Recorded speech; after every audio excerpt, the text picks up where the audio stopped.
Greetings and welcome. Coming up on the pod, we recap Survivor Season 50, Episode 8. We say goodbye to Chrissy, and we say goodbye to Coach. No more Dragon Slayer, no more haikus, no more tide walking. One of the most polarizing players in Survivor history. You either love him or love to hate him. We're going to get into all the details next. But first, a little music from my friends at Prosper.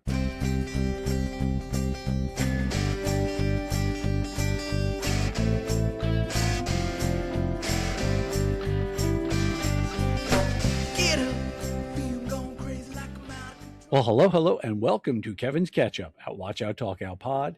I'm your host, Kevin, and we are here to recap all the details of Survivor Season 50, Episode 8. Sad to say, Coach, the Dragon Slayer, the Tidewalker, maker of haikus, he who swings in the hammock, he who laughs, he who chases, he who eliminates, voted out of the game. In addition, because of this very unique twist where we were voting out pairs tonight, we say goodbye to Chrissy. I want to get to both the eliminated players to start. Let me start with Chrissy because I think it's a little more straightforward. She got herself into the Loyalty Alliance pretty early. Seemed like initially back on that teal beach, probably her, Coach, and Jonathan came to an agreement, possibly precipitated by the Zoom Alliance. We're not sure. Details of that continue to leak out. My impressions of Chrissy in Season 50 are this. She showed she could still get it done in challenges when she initially played back in Season 35. 15 seasons ago, it's hard to believe. She came in second to Ben. That was the Heroes, Healers, Hustlers season. It seemed like Chrissy had done enough. She had won the individual immunity challenge at Final Four. She thought she was going to get her biggest competitor, Ben, out of the game at this point. And so this twist at the time was historic. So she couldn't get Ben out. The best she could do was put Ben in a fire-making challenge, and then Ben would have the opportunity to make fire and potentially get to Final Tribal, which he did. He pitches to the jury. He wins, and now this is Chrissy's redemption season, basically 7.5, 8 years after Season 35. I thought she had some really tough moments in Season 50, while physically definitely could still get it done. Very, very competitive in challenges, and she is a historically good challenge player. There were some times where it seemed like she had irritated the other contestants. From an overall legacy perspective, she's not somebody who I have in my top 100 players. Ultimately, I think this is someone who we're not going to see again. I think this is probably the end of Chrissy's Survivor career. I'd be very surprised if we see her come back in Season 55 or Season 60. Pivoting a little bit to Coach. Coach is one of the most polarizing players in Survivor history. He clearly contributed some big moments to this season. He obviously was key in orchestrating Dee's vote out and coordinating that vote. We got the very, very tearful goodbye with Colby, and we got the very memorable fight for supplies with Ozzy, where Ozzy essentially breaks his back trying to get the key, and Coach, steals it from him. Coach is going to be Coach. When I think about Coach's season, he probably would have been better off going with the new school crowd from the jump instead of playing with this Loyalty Alliance. I just think the way Coach plays, some may call it hypocritical, some may call it very selfish and one-sided, but essentially Coach plays a very fluid and dynamic game to begin with. Coach is not afraid to mix it up. He's not afraid to throw an elbow. He's not afraid to go after people. My good pal Mike made this point last week. If there's one knock on the post-season 40 vintages of Survivor, it's that they don't really have villains. Coach is one of those original villains, and these are personas on a TV show. I've never met Coach. I'd love to interview Coach to see what he's really all about. But on the island, just by the way he plays, right? His version of outlasting you has a level of deception that lands him more in the very entertaining villains category. Some people love it. Some people hate it. I happen to be more in the love it category. I enjoy the shtick. I enjoy watching the Dragon Slayer be the Dragon Slayer.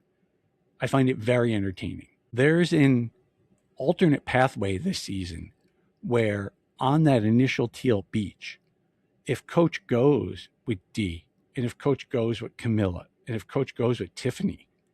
And then you look at that Colby vote out in a very different light, where Coach and D work together to get Colby out. And then you still got Coach, Camilla, D as a solid threesome in that game, pulling a couple other players. And I think her style, while they never trusted each other and they never showed they were going to work well together, I think sometimes styles make great partnerships. And I think both of those players like to go after people in this game. And I think that could have been a very interesting sliding doors moment. Looking at the elimination itself, during Tribal, we finally got the appearance of the hidden Rick Devens Christian immunity idol, the fake immunity idol that way back in episode 2, they had left on the set of Tribal Council. Devens, who is paired with Aubrey at this point, fearful he's about to get voted out of the game, goes, makes up a story. He found a clue. There's an idol at Tribal, picks it up. It's very unclear whether Devens finding that idol swayed the vote in this episode. It certainly seemed like from the edit that there were two camps at play here. You had the Cirie camp, which was very much pushing to, let's get rid of Coach and Chrissy. You get a twofer here. And then you had the Joe Hunter crew, which was very much, and it was nice to see Joe play a little bit in this episode. I feel it in my soul. We've got to get rid of Rick and Aubrey. And obviously Joe, right, even back to the initial days on the Orange Beach, Joe and Rick were at loggerheads. A lot of rumors as to why they were at loggerheads. Some have said it was due to the existence of this Zoom alliance. We may never know. We may find out after the season. However, you had these two competing camps, one going for Aubrey and Rick, the other going for Coach and Chrissy. And it was interesting to see how this vote was going to win out. Ultimately, Cirie gets her way. Cirie makes the big move. Cirie starts building her resume, puts Coach and Chrissy on the jury, and we say goodbye to the Dragon Slayer and we say goodbye to Chrissy. I will say I'm happy that Coach took his shot in the dark. He certainly read the moment well, that he was in danger. And while he did look heartbroken when he got his torch snuffed, I feel like he knows he soaked as much from this experience as he could. Pivoting a little bit here to talk about Coach's legacy. In my all-time Survivor pyramid, coming into the season, Coach, a 4-time legend now, I had him ranked 14th all-time. Just to recap his career, placed 5th way back in season 18 Tocantins. He got all the way to 5th, eventually voted out by the Fishback JT Alliance.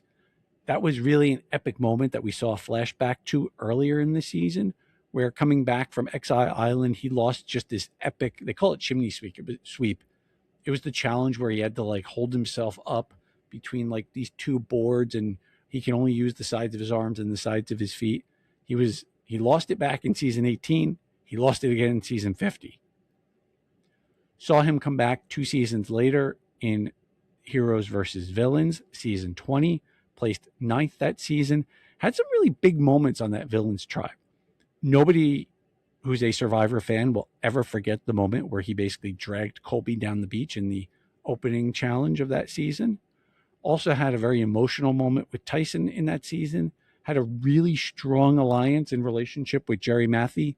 Jerry from season 2, Australian Outback. Probably could have gone further in that season. I think he was eliminated a little premature. Comes back again 3 seasons later. Survivor 23 South Pacific. Makes final jury. Outlasts Ozzy that season. Outlasts Cochran that season. Maybe he could have won that season. Didn't own his game completely in the final tribal. And then Coach disappears. We do not see Coach again for 27 seasons. 27 seasons. And I was excited when he was cast in season 50. Coming out, had no idea what to expect. Officially, we voted out 11th or 12th, depending on whether you want to say it was him or Chrissy or him. Very entertaining run. Had some real strategic misses here. Didn't really work well as far as targeting the middle. Really felt like he could have managed his, relationship with Rizzo a little better. Trying to see him talk to Tiff this last episode was it it was almost comical watching him try and, build a relationship there and build some loyalty there. And ultimately getting outgunned by Cirie, no shame at all. No shame whatsoever. If you look at his peers in the game, right? Ozzy, Aubrey, Colby, Stephanie, all four-timers. Ozzy, of course, has played 5 times. I'm going to put Cirie in like another stratosphere. He is, in my opinion, probably just better at the game of Survivor than Colby, and he's no worse than the other 3 at this point. I will obviously, after the season, reevaluate his position, but it's going to stay somewhere in that 14-15 range. I think, Stephanie has an excellent opportunity, certainly, to leapfrog him and stay ahead of him. I think Aubrey and Ozzy still in the game, right? Unknown outcomes here.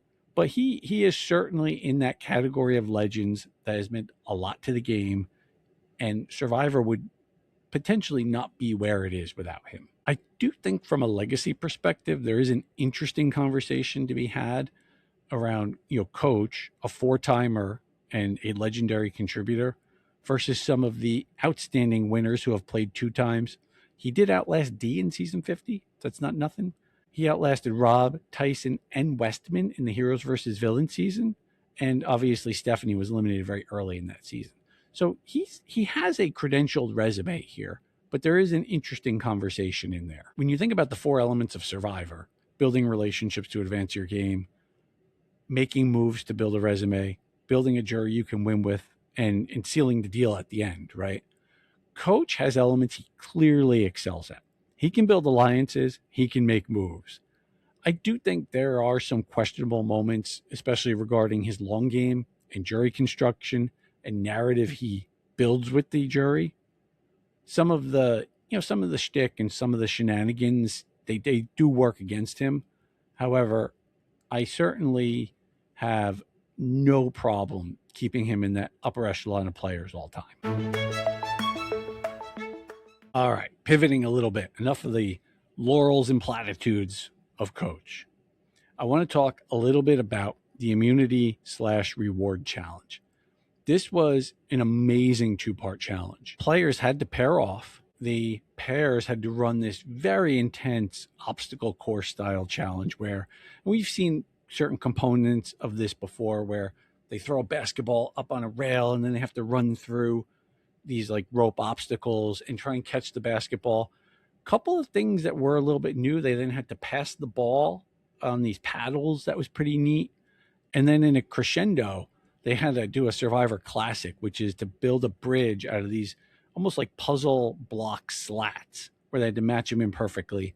And the top 3 teams to complete that part of the obstacle course, the top 3 pairs, advanced to a final challenge where they had to raise a ball working together, right, holding this like little ball between like 2 almost like chopstick like paddles up out of what looks like a bird cage, and then take the ball, and they had to land 2 balls at the end of a maze. The obstacle course portion of the challenge was very exciting, and it built momentum.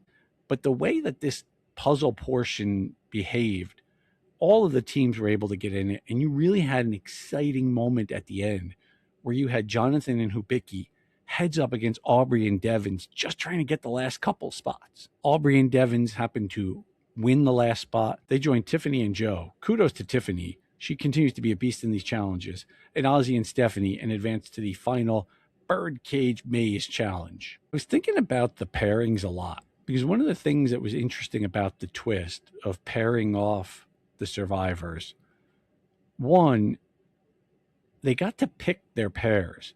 So the fact that Joe ended up with Tiffany, Joe, hardcore loyalty alliance, Tiffany certainly seemed to be near the bottom after the last episode.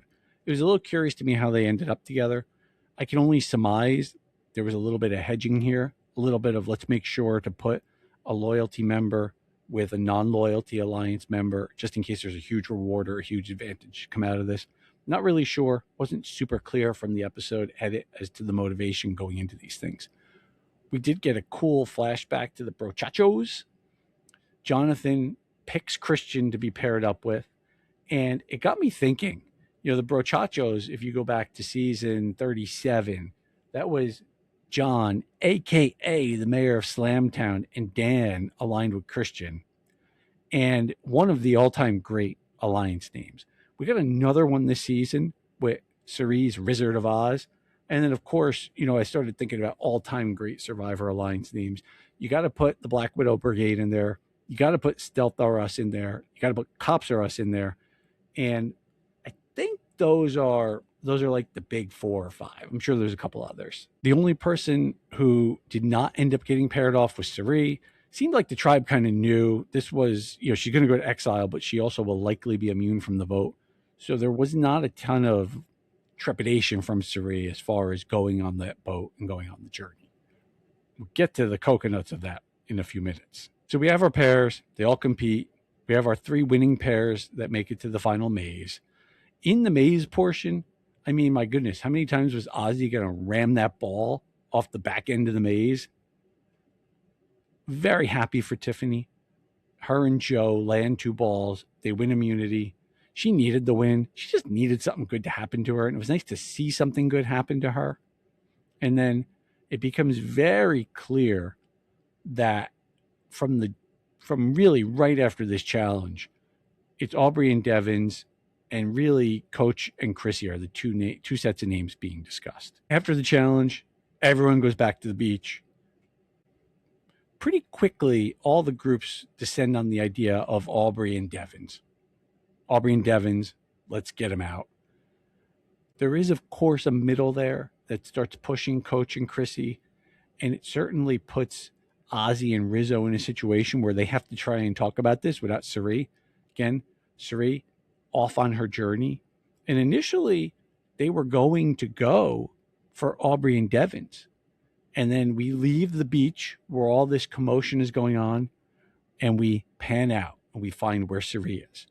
And we see holy coconuts. The visual spectacle of seeing these 2,000 coconuts spread out all over the Exile Island beach is crazy. Cirie gets off the boat, walks up. We quickly find out what the advantage here is, and it becomes pivotal. Out of these 2,000 coconuts, she's got to find one with a phoenix that's the color of a coconut on the side. And she starts working and working. And this looked hard. I think the hardest thing I've ever seen the survivors have to do physically is still in the Winners at War season, them having to carry those like wooden logs back and forth. And it took them all day, and it was an epic challenge, and Ethan Zahn almost wasn't going to make it. That was particularly brutal. However, this looked close. You got to remember, she's alone doing this in the Fijian heat, and it looked hot. There was a point where I couldn't tell. I said, is she crying or is she sweating? And it was both. However, she gets tantalizingly close, and then she finds it. And her reward, of course, is to go back and participate in the vote off. So she comes back. Thank God you're here. She gets with Rizzo. She gets with Ozzy. Here's what we're thinking. We're thinking Aubrey and Devins. And she's like, no. You're getting a twofer here on the Loyalty Alliance. I give Rizzo a little credit here, and it'll be interesting to see if some tension starts to emerge, because Rizzo quickly gets to the idea that, look, while Coach is Coach being Coach, he is a loyal number for us. And if we get rid of Chrissy and Coach now, the middle's going to have all the power. Cirie kind of downplays that. And I give, look, Cirie's making a move here. Cirie has her eye on the prize. And if she wins this season, it's going to take her summoning all her strategic vision and all her social powers. Because I think she sensed in the moment this was an opportunity for her to make a move. And I think she is gambling a little bit that she can control the middle here, and that she can control kind of the vote order and keep herself safe. Ozzy, with a hysterical confessional while this is going on, he says, I was going to go for Aubrey and Devins. I feel like such a dummy. Thank God Cirie comes back, tells me what to do here. And so we end up with Joe Hunter still pushing Aubrey and Devins, feeling it in his soul. And on the other side, we have Cirie wanting to make a move, wanting to really thrust herself, put her stamp on the game here. And going to tribal, the issue was still in doubt. It was not clear which way the tribe was going to go. Obviously, we get there. We know how it plays out. Devins finds his fake idol. We never really know whether the tribe was going to vote Chrissy and Coach or whether the fake idol swayed them. I don't know if we will know until we see more vote outs. However, Coach and Chrissy say goodbye, and we are officially down to the final 11 in season 50. Cirie, Ozzy, Rizzo, Stephanie, Jonathan, Joe, Christian, Emily, Devins, Tiffany, Aubrey. One of those 11 is going to win Survivor 50. Couple other thoughts before we get out of here. One thing that I found very curious was that Rizzo wanting to tell Joe that they were looking to swing the vote from Devins and Aubrey over to Coach and Chrissy.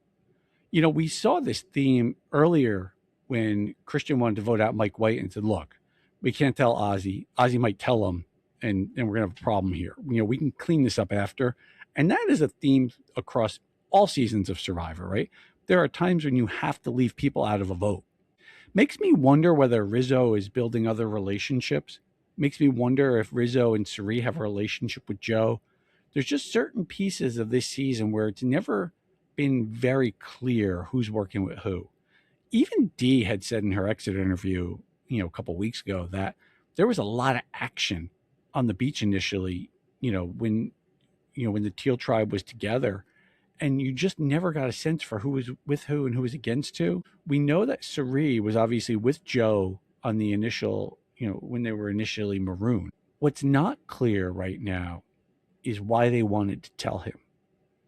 Joe is certainly somebody who values trust.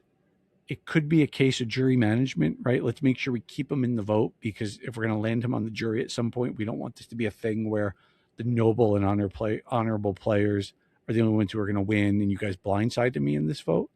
Or are they building a little lifeboat here where it could be, Cirie, Rizzo, maybe Joe is like a backup final three, and they would potentially have a better chance at winning at the end, slotting Joe in there instead of Ozzy. Something I have my eye on, something that made me curious. I was thinking about this after the vote a lot. And Cirie, always so good at seeing what's best for her game and getting other people there.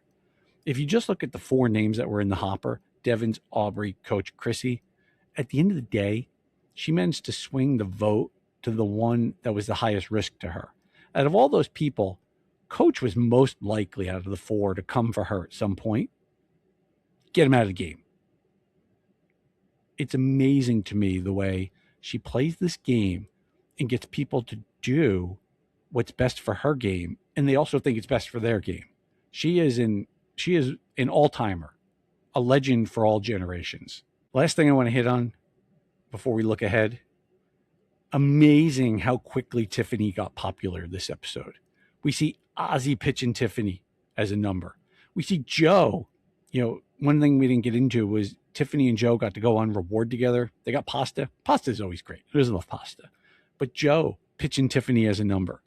If you look at the past couple of episodes where we saw Dee go home, we saw Camilla go home, you would have thought that Tiffany was in a lot of trouble. But this is how Survivor works. If you just last long enough, you go from being in danger to being an important number. And Tiffany seems like somebody everyone likes to play with. Last week, when Coach was trying to split the vote, he wanted 7 on Dee, 4 on Tiffany. And everyone said, I don't want to write Tiffany's name down. I like Tiffany. In this episode, she did not go on a witch hunt trying to find who wrote her name down. She let a couple people come to her. I am fascinated to see how this plays out. You start to see people build momentum. There's an idol out there. She could find an idol, get some power, get some relationships going, peel some people off, and all of a sudden, there's a pathway for her to build a resume and get a win here. Very, very interesting, and happy for her.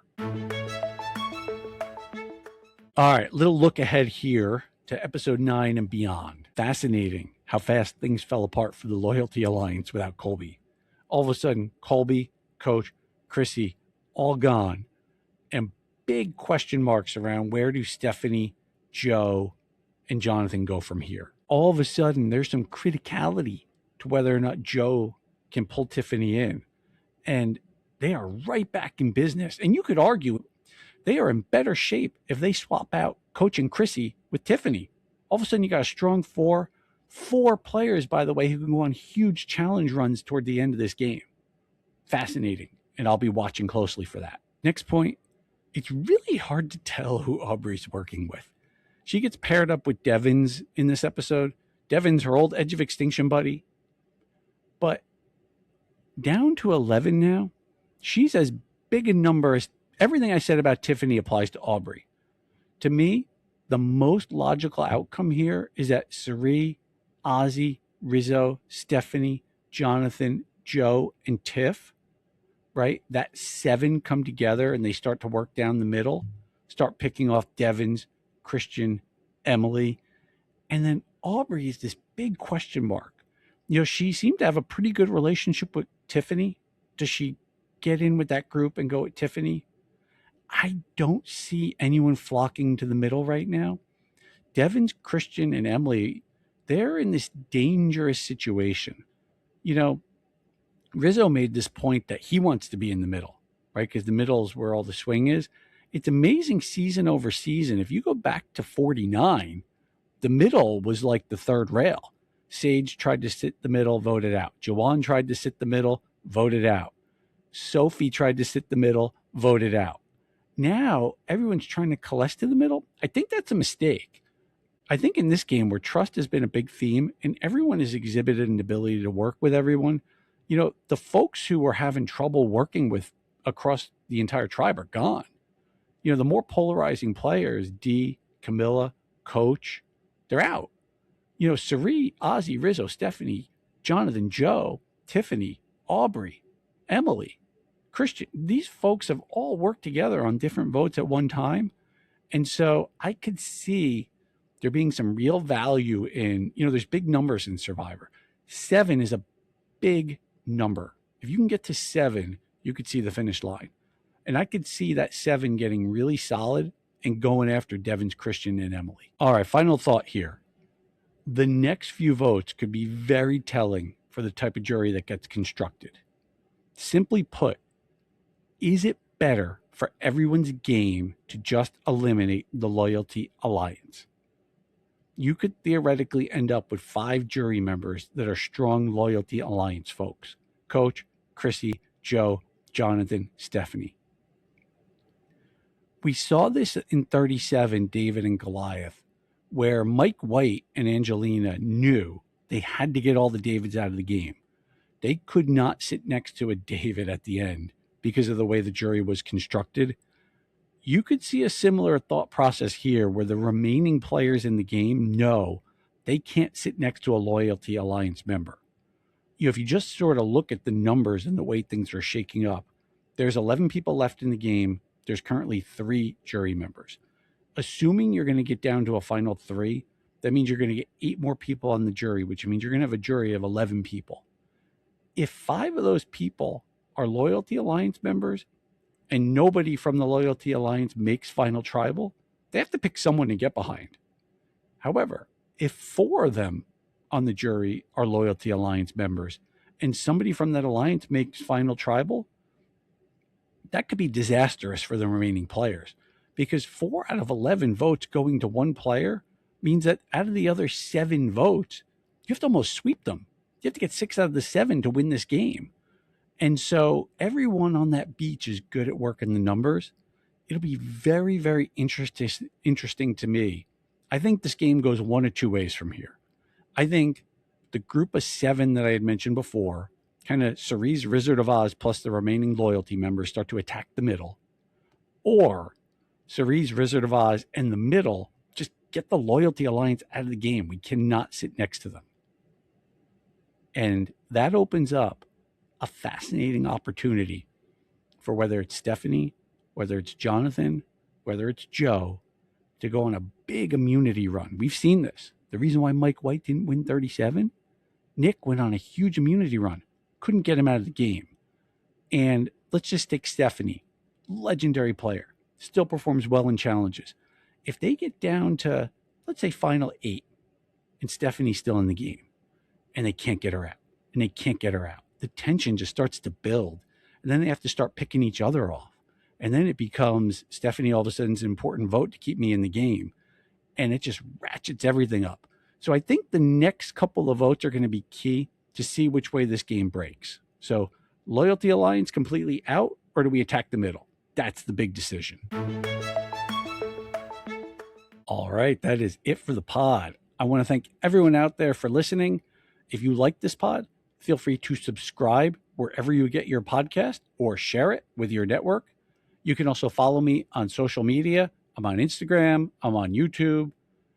My handle is @Kevin'sKetchup. Anytime I have a new podcast, I will always make an announcement there. We'll be back next week with an all new episode. You know, it's amazing. Survivor Season 50. We started with 24. We are officially down to 11. The way the 11 is shaping up right now, we are going to have a historic fight to the finish. I can feel it coming, and I cannot wait to see what happens next. Thank you. We'll be back next week. All right. Adios. Bye-bye.